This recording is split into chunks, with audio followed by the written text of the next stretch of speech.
Hello everyone, good morning সবাইকে। কেমন আছো তোমরা সবাই? আশা করি সবাই অনেক ভালো আছো, সুস্থ আছো। আমার নতুন একটা ভিডিওতে তোমাদের সবাইকে ওয়েলকাম জানাচ্ছি।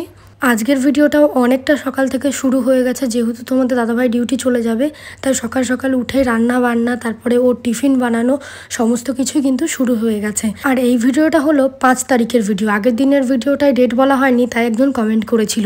তো 4 তারিখে তোমাদের দাদাভাইয়ের ডিউটি চলে যাওয়ার কথা ছিল, কিন্তু ওই দিন আমার এক্সাম ছিল। আর ওই দিনই যদি ও যেত তাহলে না আমি দেখতে পেতাম, না কোনো কিছু গুছিয়ে দিতে পারতাম, কোনো কিছুই হতো না। সেই কারণে ও ট্রেনের টিকিটটা ক্যান্সেল করে তারপরে ফ্লাইটের টিকিট করে। তার জন্য পরের দিন যাচ্ছে, মানে 5 তারিখে। আজকে আমার পরীক্ষা না থাকলে হয়তো কালকেই চলে যেত, তবে কিছু করা ছিল না, পরিস্থিতি এমনই। আজকে যেহেতু আমার এক্সাম নেই, তো ভেবেছি আমরা সবাই মিলেই যাব আজকে। সবাই মিলে বলতে প্রথমে তো আমি আর বিল্টুকে বলেছিলাম যাওয়ার জন্য, তারপরে ভাবলাম এতটা দূর সেই ট্রেনে ট্রাভেল করে যাব, তার থেকে দরকার নেই, একটা গাড়ি বলে দিই। তো একটা গাড়ি বলা হয়েছে, গাড়িটা বেশ বড়, সেই কারণে আরও প্রচুর লোক যাওয়া যাবে, তার উপরে এসি গাড়ি। তো বিন্দিদের বলেছিলাম যাওয়ার জন্য, ওদের তো প্ল্যানিং ছিল না আগে থেকে। আমি ভেবেছিলাম হয়তো বিন্দির বাবা যাবে, কিন্তু স্কুল আছে আজকে, ছুটি নিতে পারবে না। সেই কারণে বিন্দি আর বিন্দির মাকে বললাম, তো ওরা যাবে। আর ওরা কিন্তু আগে থেকে কোনো প্ল্যানিং ছিল না, ওদের প্ল্যানিং ছিল কালকে দেখা করে আজকে বিন্দিকে স্কুল করিয়ে নিয়ে বাড়ি চলে যাবে। তো সবাই মিলে যাবো, যেহেতু গাড়ি যাচ্ছে বাড়ি থেকে, আর সেই তো আমি একাই আসবো। তো এইদিকে দেখো রান্নাবান্না হচ্ছে। সবার প্রথমে আমি বানিয়েছি হচ্ছে ঘুগনি বানিয়েছি, তারপরে আরেক সাইডে পায়েস হয়েছে। আর এই যে নতুন হাঁড়িটা বার করলাম, এটা স্টিলের হাঁড়ি, একদম ফার্স্ট আজকে উদ্বোধন হচ্ছে, যেহেতু ওই হাঁড়িটায় পায়েস হয়েছে। আর সেই কারণে এটাতে আজকে ভাত করা হচ্ছে, যেহেতু ওটাতে পায়েস রয়েছে। যাই হোক, তো এই যে দেখতে পাচ্ছ এদিকে ভাত হচ্ছে, আর ওই সাইডে মা আগে মাছের ঝোলটা করে নেবে। আর এদিকে দেখো 4টে ডিম সিদ্ধ করা হয়েছে, ওকে দেওয়া হবে বলে। আর এখনও একটা খাবার বাকি রয়েছে বানানো, এই যে দেখতে পাচ্ছ পরোটা। বললাম এই গরমে আর লুচি করতে হবে না, পরোটা বানাতে, কারণ পরোটাটা দেখবে একটু কম তেলে ভাজা হয় আর গ্যাসের পরিমাণটাও কম হয়। তো সেই কারণে পরোটাটাই বানানো হবে। এই যে দেখতে পাচ্ছ বেশ বড় বড় করে করা হবে। এদিকে ময়দাটা অনেকক্ষণই হলো মেখে রেখে দেওয়া হয়েছিল, তো সবাই মিলে সবটাই হাতে পাতে করে নেওয়া হচ্ছে। আমার তার উপরে এক্সাম, বুঝতে পারছো আজকে পড়ার কি অবস্থা হবে সেটা আমি জানি, কালকেও পড়া হয়নি। আমি একটু রাত জেগে পড়ছিলাম, যেহেতু আজকের দিনটা ছুটি আছে, সেই ওকে ছেড়ে দিয়ে এসে তারপরেই পড়তে পারবো। তো এইদিকে দেখো মাছটা ভেজে নিচ্ছে। আর কালকে তো মাছ হয়েছিল, তার মধ্যে অনেকটা পরিমাণই নিয়ে এসেছিলো, কিছুটা পরিমাণ রেখে দেওয়া হয়েছিল, ওর জন্যই সকালে করে দেওয়া হবে, কারণ সকালে কোথায় বাজারে কে যাবে না যাবে। আর তোমাদের দাদাভাই এমনিও বাজারে গেছে কিছু আমাকে টুকটাক জিনিসপত্র কিনে এনে দেওয়ার জন্য, যেগুলো এখনও মানে বাকি রয়েছে কেনাকাটি। আমার কেনাকাটি বলতে মশলাপাতি কিছু তুলে দেবে, তারপরে কিছু সবজি বাজার, তো সেগুলোই ও আনতে গিয়েছে। আর এই সাইডে দেখো পরোটাগুলোকে এইভাবে বেলে বেলে রাখা হচ্ছে, তো ঝটপট করে ভেজে নেওয়া হবে। এখনও কিন্তু মাছের ঝোলটা করা হয়নি, সবজি বলতে শুধু আজকে মানে মাছের ঝোলটা এখন আপাতত বানানো হবে, কারোরই খাওয়ার মন মেজাজটা নেই। তো এই যে এদিকে পরোটাটা ভেজে নেওয়া হবে, তাহলে রান্নাবান্নার পর্ব কিন্তু কমপ্লিট হয়ে যাবে। কিছুটা পরিমাণ আগে থেকে বেলে নিয়েছে, আর বাকিটা আমি বেলে দিচ্ছি। সত্যি কথা বলতে এই আজকের দিনটা মানে এতটা কষ্টের হয় একজন স্ত্রীর কাছে, সেটা শুধুমাত্র সেই জানে। আর ওখানে থাকতেও দেখেছো যে সমস্ত পুরো টিফিন প্যাক করা থেকে সমস্তটাই করতে হয় হাতে পাতে। আর আজকে তো এখানে এরা রয়েছে, আমাকে বলছিল যে কিছু করতে হবে না, কিন্তু এখানে তো অনেক কিছু বানানো হচ্ছে। এই যে দেখো পায়েস, তারপরে লুচি, ঘুগনি, ভাত, তরকারি, সেই কারণে একটু তো হাতে পাতে করতেই হবে। তো আমি এই কয়েকটা পরোটা বেলে দিয়ে চলে গেছিলাম, আর ঘুগনিটা আমি বানিয়েছি। তারপরে আমি গিয়ে বসেই ছিলাম ওর সঙ্গে, আর ও তো চলে গেছে বাজারে বাজার করতে, কার কাছে বা বসবো বলো। তো আমাদের গাড়ি বলা আছে 10টার দিকে, যেতে তো সময় লাগবেই, আর ওর ফ্লাইট ছিল 2:30টার দিকে, আর এইটুকুনি যেতে সময় লাগবে। তার উপরে বাই চান্স যদি ট্রাফিক জ্যাম হয় তো তাহলে তো ব্যাস আরও লেট। আর এই যে দেখো আমাদের তারপরে আর সময় পাইনি ভিডিও শ্যুট করা, তাড়াতাড়ি করে রেডি হয়েছি। আর এই যে দেখো গাড়িও চলে এসেছে আমাদের গলিটার ভিতরে, গাড়িটা যেহেতু বড় সেই কারণে ঢোকেনি, তো বাড়ির জাস্ট সামনেই রাখা ছিল। তো এই যে দেখো ব্যাগও তোমাদের দাদাভাই এবার সেরকম কিছু নেয়নি, এই ছোট্ট ব্যাগটা নিয়েছে আর ওই পিঠ ব্যাগটা। অন্যবার তো 2-3টে করে ব্যাগ থাকে বড় বড়, তো এবার একদম পুরো ব্যাগও কম, তার উপরে গাড়িতেই যাচ্ছে। অন্যবারের তুলনায় এবার শরীরে অনেকটা রেস্ট পাবে, তার কারণ এই যে বাড়ি থেকে গাড়ি করা হয়েছে, তারপরে ওইদিকে ফ্লাইটে যাবে, তো শরীরে জার্নিটা একটু হলেও কম হবে। ওকে বলেছে আসার সময়ও তুমি ফ্লাইটেই আসবে, কারণ ওই অত ট্রেনের গুঁতো খেতে খেতে 3-4 দিন লেট করে আসার তোমার দরকার নেই, তুমি ফ্লাইটে আসবে। তো দেখা যাক পরের বার কিসে আসে। আর এই যে আবার অপেক্ষা শুরু হলো, দেখতে দেখতে ছুটির দিন কিভাবে কেটে গেল আমি তো বুঝতে পারলাম না, তোমরা বুঝতে পেরেছো কি? কমেন্ট করবে তো। তো এই যে দেখো এই গাড়িটা করা হয়েছে, আর এখন আমরা যাব হচ্ছে দমদম এয়ারপোর্ট। তো এই যে বিন্দি আর বিন্দির মা যাচ্ছে আমাদের সঙ্গে, বিল্টু যাচ্ছে আর তোমাদের দাদাভাই আর আমি। এখনও কিন্তু 2-3 জন যেতে পারতো, বাট কেউ আর গেল না। আর মা তো এমনিতেই যেতে পারি না, গাড়িতে পিসামশাইও এসেছিলো দেখা করতে। যাই হোক, তো আর বেশিক্ষণ লেট করা যাবে না, তার কারণ ওইদিকে আবার অতটা রাস্তা যেতে হবে। তো চলো এবার যাওয়া যাক। আর সত্যি বলতে মনে হচ্ছিল আমিও যদি যেতে পারতাম। তখন ওকে আমি বলছি তুমি আমাকে পুরোটাই নিয়ে চলো। ও বলছে চলো দিল্লি থেকে আবার ঘুরে চলে আসবে। আমি বলছি হ্যাঁ আমি গেলে পুরোটাই যাব। যাই হোক, তো আবার অপেক্ষা শুরু। আমার সঙ্গে সঙ্গে তোমরা অপেক্ষা করবে। জানি না পুজোয় ছুটি পাবে কি, তার কারণ সামনেই তো পুজো, এবার তো পুজো আবার আগে।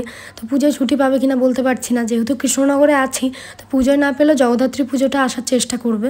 আর কালী পুজোও বেশ ভালোই হয় আমাদের ধুবুলিয়াতে, দেখা যাক কোনটায় পায়। তবে কালী পুজোয় বাঙালিরা ছুটি খুব কমই পায়, কারণ ওদের পুজো বলতে ওকেশন বলতে কালী পুজোটাই মেন ওখানে। তো সেই কারণে বাঙালিদের খুব কমই ছুটি পায় কালী পুজোর টাইমে মেনলি। তো যাই হোক, কিছু করার নেই, দেখা যাক এখন কোন টাইমে পাই। আর এবার না সব কিছু পরপর আর সব কিছু আগে আগে আছে পুজোগুলো। তো এই যে আমাদের গাড়ি চলছে, এখানে মোটামুটি 2 ঘন্টার বেশি রাস্তা। চলো যাওয়া যাক একদম আরামসে রিল্যাক্সের সঙ্গে। আর বিন্দি দেখো ঠান্ডাতে ওর কি অবস্থা, ওকে এক কোনায় দেওয়া হয়েছে, তাও ওর শীত লাগছে, দুটো ওড়না জড়িয়ে বসে আছে। সত্যি বলতে এবারের ছুটিটা খুব তাড়াতাড়ি কেটে গেল। আর আমাদের লাইফে কি কি ঘটেছে তোমরা তো জানোই। তো তোমাদের দাদাভাইয়ের মনে তো প্রচুর প্রচুর কষ্ট। একটা ছেলেকে আমি চোখের জল পর্যন্ত ফেলতে দেখেছি কিছু মানুষের ব্যবহারের কারণে, যে যাদের পিছনে আমি আমার সমস্ত ইনকাম ঢেলে দিলাম, তারা আমাকে এইভাবে ঠকালো বা তারা আমার সঙ্গে এরকম ব্যবহার করবে, এটা আমি কোনোদিনও ভাবতে পারিনি। আর একটা কথা কি জানো তো তোমরা, যে আমার ভিডিও নিয়ে কিছু মানুষের বহুত সমস্যা। কিছু মানুষের কেন বলছি, আমার সোকল শ্বশুরবাড়ির কিছু লোকেদের। তো মানে কিছু লোক কেন বলবো, বুঝতে পারছো কাদের কথা বলছি। অথচ তারা এই ভিডিওর ইনকামই নিতে দ্বিধাবোধ করে না। মানে এর আগের বাড়ি তোমাদের দাদাভাই যখন এসেছিল, তখন ওই যেখান থেকে টাকা নেওয়া হয়েছিল বাড়ি করার কিছু ধারটার করা হয়েছিল, সেখানে আমি গুনে 50,000 দিয়েছি, তার আগেও দিয়েছি। সেগুলো কখনো কাউকে বলেও না যে নিয়েছে বা দেয়। কিন্তু আমার এই ভিডিওয় আমি কি পড়ি না পড়ি বা কি করছি না করছি, ইনফ্যাক্ট এখনও আমি যে চলে এসেছি তারপরেও জানো তো আমার ভিডিও নিয়ে ওরা চর্চা করে। ইনফ্যাক্ট ওই গ্রামেরই কিছু মানুষ রয়েছে যাদের কাছে ভিডিও করাটা ভীষণ খারাপ একটা জিনিস। অথচ দেখো তারা দেখতে কিন্তু তাদের কোনো লজ্জা নেই। মানে ঠিক যখন জানে যে আমি ভিডিও করি, দেখিস না পছন্দ না হয়, কিন্তু তারা দেখবে আর চর্চা করবে। আর একটা জিনিস তোমরা বলো, আমি ভিডিওতে কি লিখছি না লিখছি, কিছু মানুষের পক্ষে পড়া সেগুলো সম্ভব না, কিন্তু জানি তাদের বলার লোক আছে। আর সেটা কে তোমরা আশা করি বুঝতে পারছো আমি কোন ভিডিওতে কি লিখেছি কি বলেছি। ইনফ্যাক্ট আমাদের যে ঝামেলার টাইমে সেগুলো নিয়েও কথা বলেছে। আজ পর্যন্ত আমি কোনো ভিডিওতে এটা উল্লেখ করিনি যে এই কথাটা আমি শুনেছি বা আমাকে বলেছে। আমি শ্বশুর শাশুড়ি নিয়ে, শ্বশুরবাড়ি নিয়ে অনেক পোস্ট দিই, কিন্তু তার কারণ নাম উল্লেখ করি না। তবুও সেগুলো তাদের গায়ে লাগে, হয়তো তারা সেগুলো করে বলেই গায়ে লাগে। যাই হোক, এই বিষয়ে আমার একটা টোটালি আলাদা ভিডিও আসবে, দেখো। আর এই যে দেখতে পাচ্ছ চলে এসেছি আমরা দমদম এয়ারপোর্ট। তো সত্যি বলতে এই মুহূর্তটা মনে হচ্ছিল এই সময়টা যদি থমকে যেত। প্রত্যেকবার তোমাদের একই কথা বলি, এই এখন পুরো একটা সপ্তাহ বা 2 সপ্তাহ একটু সময় লাগবে নিজেকে সামলাতে, তারপর আস্তে আস্তে আবার ওর বাড়ি ফেরার দিন চলে আসবে। ওকে ছাড়তে এসে আমি একটা জিনিস বুঝলাম, এয়ারপোর্টে ছাড়তে আসার থেকে আনতে আসাটাই বেশি আনন্দ আছে। আর অনেকটা তোমাকে সামনেও যেতে দেয়, মানে ওই এন্ট্রি গেটটা আলাদা আর এক্সিটের ওই গেটটা আলাদা, ওখানে তো কোনো চেকিং হয় না আশা করি। তো ওইখানটা মানে আনতে আসাটা ওটা বেশি আনন্দের। আমি ওকে বলছিলাম যে আর কোনোবার ছাড়তে আসবো না এয়ারপোর্টে, হয়তো স্টেশনে যাব, বাট আনতে আসবো এবার এয়ারপোর্টে। তো একটা আলাদাই ফিলিংস হবে। যখন গাড়িতে উঠছি তখন ওকে এই কথাটাই বলছি যে এটা যদি তোমাকে আনতে যাওয়ার মুহূর্ত হতো কত ভালো হতো। আর এই যে দেখো টাটা করে দিলাম। তো চলো এবার বাড়ি যাবো। আর গাড়িও বেশিক্ষণ এখানে দাঁড়াবে না, তার কারণ পার্কিংয়ের যে ব্যাপারটা রয়েছে তোমরা তো জানোই। তো ওকে ছেড়ে দেওয়ার পর আমরাও বেরিয়ে চলে আসলাম এখান থেকে। আর আমি কিন্তু ফার্স্ট টাইমে আসলাম এখানে। দেখো আসলাম কত সুন্দর মজা করতে করতে সবাই মিলে। কাজ এখান থেকে সবাই মিলে আবার ঘুরে বাড়ি যেতে পারতাম, তো কতই না মজা হতো। তো সত্যি বলতে মনটা ভীষণ খারাপ লাগছে। এই যে দেখো এত বড় গাড়িটায় আমরা মাত্র রয়েছি 3-4 জন। তো পিছনে এখনও সিটগুলো সব খালিই রয়েছে, দেখেই বুঝতে পারছো। চলো এবার বাড়ি যাব। আর মন তো প্রচণ্ডই খারাপ, সেটা হয়তো প্রকাশ করতে পারছি না, বাট তোমরা হয়তো আমার ফেসটা দেখে কিছুটা হলেও বুঝতে পারছো। আবারও অপেক্ষা শুরু হলো। তো দেখা যাক কত তাড়াতাড়ি দিনগুলো কাটে।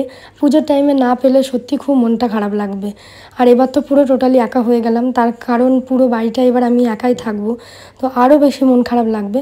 আর যে কথাগুলো বললাম তোমাদেরকে, এই নিয়ে আমি অনেকগুলো কথা বলবো, কারণ কিছু মানুষ কখনো শুধরাবে না। এই যে সব কিছু ছেড়ে ছুড়ে চলে এসেছি, ওতেও ওদের শান্তি নেই। মানে এখনও আমার ভিডিও নিয়ে চর্চা করে। আমি যা করে ইনকাম করি না কেন, আমি তো আর মানে কোনো খারাপ কাজ করে বেড়াই না। তো এই নিয়ে আমি একটা টোটালি আলাদা ভিডিও বানাবো। এখনও আমি বলে দিচ্ছি আমার ভিডিও দেখা বন্ধ করার জন্য, মানে আমি কী করছি না করছি এগুলো দেখে খুব ইন্টারেস্ট তাদের, মানে কতটা দুঃখে আছি কতটা কষ্টে আছি এগুলো দেখে আনন্দ নেবে সেই কারণে। তো যাই হোক, এদিকে দেখো তারপরে না আমি ঘুমিয়ে গেছিলাম। সত্যি বলতে মনটা এতটা খারাপ লাগছে বলে বোঝাতে পারবো না। এসে যে আমি পড়ায় মন দেবো সেটাও পারছি না। তো এসে চুপচাপ বসেই ছিলাম, খাওয়া দাওয়াও করিনি, কারণ কিছুই ভালো লাগছিল না। তো পড়তে তো বসতেই হবে, তার কারণ কালকে এক্সাম রয়েছে। চলো আজকের মতন ভিডিওটা এই পর্যন্তই রাখছি। টাটা, সবাইকে দেখা হবে নেক্সট ভিডিওতে।